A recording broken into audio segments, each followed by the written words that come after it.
Você já ouviu falar sobre leucemia?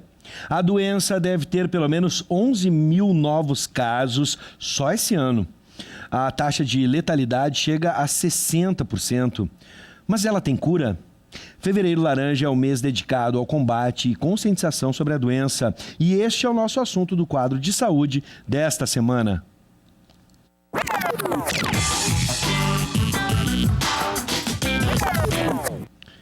Com a gente, o médico hematologista Dr. João Ricardo Friedrich, que nos ajuda a esclarecer dúvidas sobre o assunto. E se você tem alguma dúvida a respeito do tema, pode mandar para a gente por mensagem de texto 99588-2374 pelo WhatsApp. Vamos ao tema desta semana. Mais uma vez, seja bem-vindo, doutor. Muito obrigado, boa noite a todos os telespectadores. Para a gente começar, segundo dados do Instituto Nacional de Câncer, o INCA, a leucemia é o 9º tipo de câncer mais comum entre homens e o 11º entre as mulheres no Brasil. O que exatamente é a leucemia e por que há essa diferença em casos entre homens e mulheres? Realmente ela comete mais os homens? Sim. A leucemia, como o nome diz, né?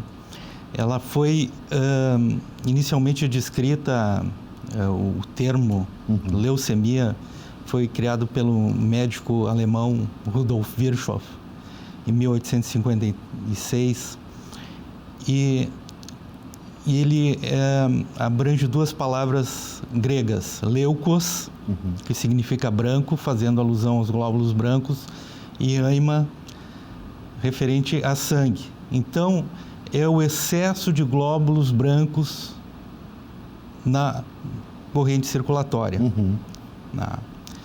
Isso decorre, então, de uma mutação, às vezes, de uma única célula dentro da medula óssea, que é a fábrica do sangue. Sim. A medula óssea, ela que produz os elementos do sangue, os glóbulos brancos, os glóbulos vermelhos e as plaquetas. Então, na leucemia, há uma falência da produção desses elementos. Perfeito. Essa diferença entre homens e mulheres, realmente, os casos, a incidência é muito maior nos homens? Há uma discreta maior incidência nos homens, principalmente por fatores ambientais, né? Exposição ao tabagismo, exposição, depois nós vamos conversar melhor sobre isso. Sim. Alguns agentes ambientais como benzeno, solventes, combustíveis, né? E uma série de outros fatores, radiação, né? Uma série de outros fatores que induzem então a lesão do DNA e ao surgimento de células doentes na medula óssea. Bom, ela costuma ser mais frequente em crianças e adolescentes. Isso é verdade? Se sim, né? Por que adultos também podem ter a doença, a gente imagina, mas por que crianças, por exemplo? Sim, existem vários tipos de leucemia. Fundamentalmente, a gente divide em 4 tipos, né? As leucemias agudas e crônicas e as leucemias linfóides e mieloides. As leucemias linfocíticas agudas, elas incidem principalmente em crianças, as demais em adultos. Sim. Inclusive, a leucemia linfocítica aguda é a principal neoplasia maligna da infância. Então, não é que a leucemia incida principalmente em crianças e adolescentes. Sim. Mas existe um subtipo de leucemia que acomete preferencialmente crianças e adolescentes. E esse subtipo é a leucemia linfocítica aguda. No caso, nesse tipo, os fatores são externos também ou há uma relação genética? Existem fatores ambientais e fatores externos que se somam e fazem com que haja essa ruptura do equilíbrio dentro da medula óssea, então, dessa hierarquia normal entre as células sanguíneas. Bom, agora a leucemia, entre os seus diferentes tipos, ela é fácil de ser diagnosticada? Como é feito esse diagnóstico, né? O que pode levar a uma suspeita? Sim. existe uma série de sinais e sintomas que levam à suspeita das leucemias. Então, os primeiros sinais e sintomas decorrem da falência medular.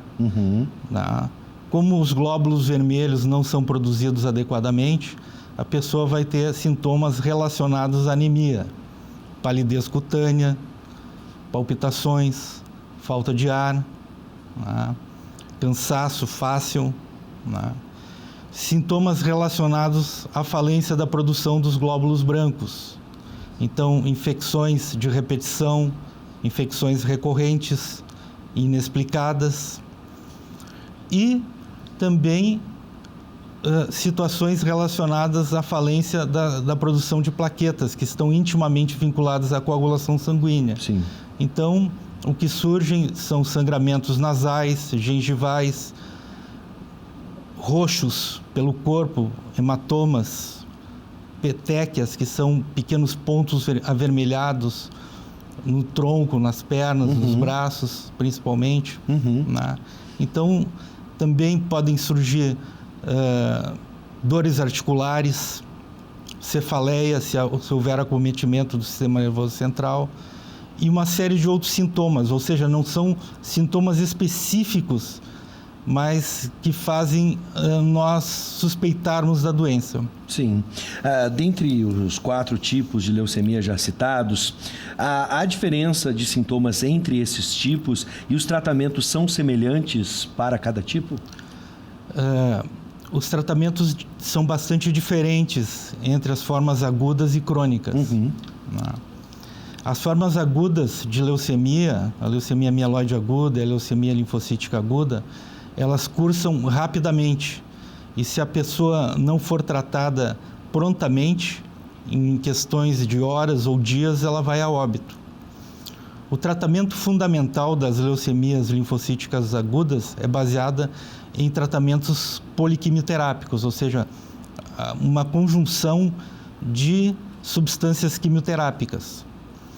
O tratamento da leucemia mieloide crônica, ele é feito com um medicamento oral que justamente inibe a proliferação excessiva dos glóbulos brancos. Já a leucemia linfocítica crônica, ela também pode ser feita com tratamentos orais, com tratamentos específicos direcionados à célula doente, com imunoterapia, e também com quimioterapia mais suave. Sim. Bom, o senhor já tinha antecipado que íamos falar sobre os riscos, né? Fatores externos que podem ajudar a desenvolver a doença, a leucemia. Alguns produtos químicos que o senhor citou anteriormente, no início da nossa conversa, me levaram a pensar em uma profissão bem comum hoje no dia a dia, que é a profissão de frentista, por exemplo, né? Que acaba lidando com produtos químicos. Me corrija se eu estiver errado, esse raciocínio foi correto? Existem outras profissões? Sim. O que hoje, de fator externo, pode ajudar a desenvolver a doença? Sim. Profissionais expostos a combustíveis, a agrotóxicos, a radiações ionizantes. É muito importante que esses profissionais usem os equipamentos adequados de proteção. Isso é fundamental, né? Para que eles se protejam contra possíveis fatores que possam desencadear as leucemias. Sim. Né? Também se viu uma maior incidência de leucemias em vítimas de acidentes nucleares. Então, isso também, essa prevenção é muito importante, né? Aqui agora para um cidadão comum que não lida com esse tipo de produto químico, mas o senhor falou sobre tabagismo, a gente pode incluir o alcoolismo também, outros fatores? Sim, o tabagismo é um fator muito correlacionado às leucemias agudas, principalmente a leucemia mieloide aguda. Né? O alcoolismo, existem vários estudos que mostram claramente que filhos de mães que usaram álcool durante a gestação têm um elevado risco de desenvolver leucemia linfocítica aguda. Então, o uso de álcool, o abuso de álcool está correlacionado principalmente com leucemias agudas. E existem fatores preventivos, por exemplo, além de bons hábitos, como aqui a gente está citando, evitar o cigarro, evitar o consumo de álcool. A alimentação, outros fatores podem influenciar de forma preventiva? Sim, obviamente, hábitos saudáveis, né? Exercícios físicos, evitar esses fatores de exposição a álcool, drogas, fumo, né? São fatores fundamentais que podem diminuir o risco de desencadear essas doenças. Voltando aos tratamentos, doutor, eles estão disponíveis de forma satisfatória na rede pública e o diagnóstico precoce, como outros tipos de câncer, também é fundamental? Sim, o diagnóstico precoce é o ponto de partida, principalmente nas leucemias agudas, né? Porque elas podem levar a óbito em poucas horas ou dias. Então, os sinais e sintomas de alerta, como nós já conversamos, são fundamentais para que o indivíduo procure o seu médico de confiança, né? E já prontamente se faça o diagnóstico e o tratamento adequado, né? No caso do SUS? No caso do SUS, né? Os hospitais, a maior parte dos hospitais terciários de alta complexidade, eles têm métodos de diagnósticos e terapêuticos satisfatórios para o tratamento das leucemias. Então, está disponível, sim, de forma satisfatória, tanto o arsenal investigatório das doenças, quanto o tratamento mais adequado da doença. Sim. A necessidade do transplante, por exemplo, todos os casos acabam se enquadrando, né? E hoje a tecnologia já evoluiu o suficiente para que a gente possa ter o transplante de uma forma segura? Nem todas as leucemias necessitam de transplante. Em alguns casos especiais, os pacientes são transplantados. Sim. Né? Isso vai depender muito de fatores relacionados à doença. Sim.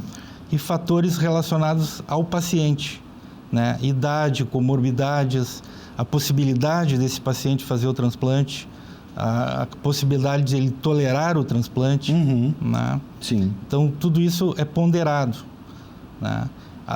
Muitas vezes não há necessidade de fazer o transplante também. Sim.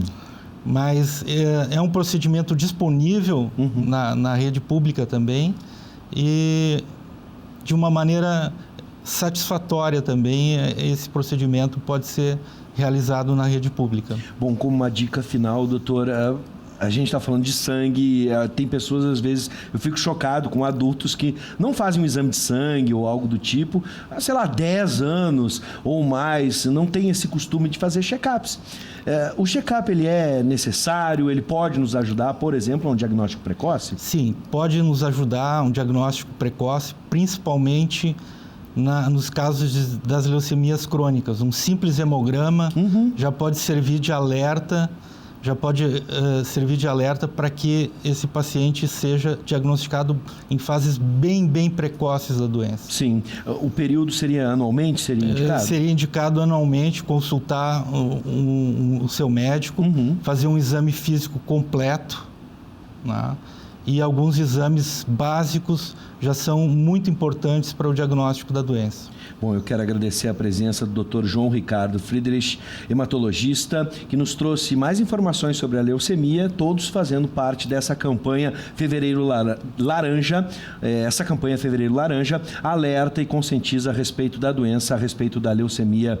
Muito obrigado, Dr. João. Eu que agradeço, muito obrigado. Muito obrigado. E até um próximo encontro. Muito obrigado.